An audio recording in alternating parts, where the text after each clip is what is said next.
तर मित्रांनो हा ट्रॅक्टर चालू करताना माझ्यासोबत काय असं होईल मी त्याचा कधी विचार पण नाही केला होता. तर मित्रांनो ब्लॉगची सुरुवात झाली आपल्या दुकानपासून. सकाळच्या वाजले 7:30 आणि रस्त्याला पाहतो तर पूर्ण खाली खाली. गावात एक पण माणूस नव्हता दिसत. कहां मर गए सब गांव वाले? मुझे क्या पता, मुझसे पूछे जा रही है बार बार. आता गावातले लोक कुठेच जाऊ आपण आपल्या कामावर फोकस करायचा. नंतर लागलो मी आपल्या दुकानच्या कामामध्ये आणि काल आला होता दुकानचा थोडा बहुत सामान तर त्याला पण चेक करणे होता. थोड्या वेळामध्ये आला हा मुलगा. आता याच्या पण ऐकून घ्या का म्हणते तर. हा तू कोणाचा पोरगास? नंतर दुपारला आलो मी घरी तर इकडे बोरच्या फिटिंगचं काम चालू होता. आता इकडे बोरचं फिटिंगच काम चालू होतं तर मला पण थोडीफार मदत करू लागा लागेल ना. म्हणून पटपट टी शर्ट वगैरे चेंज करून टाकलो आणि लागलो आपल्या कामाला.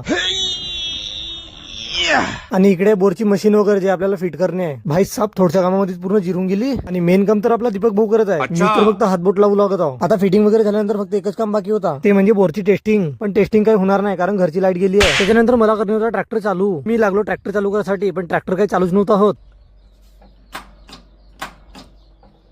आप भी ठीक करके देता हूँ. आता याला नेमकं झालं काय मला पण नाही माहित पण आपल्याकडे पण उपाय आहे ना. ये लोडकर जी डिबरी खोलने का पाना दे मेरे को.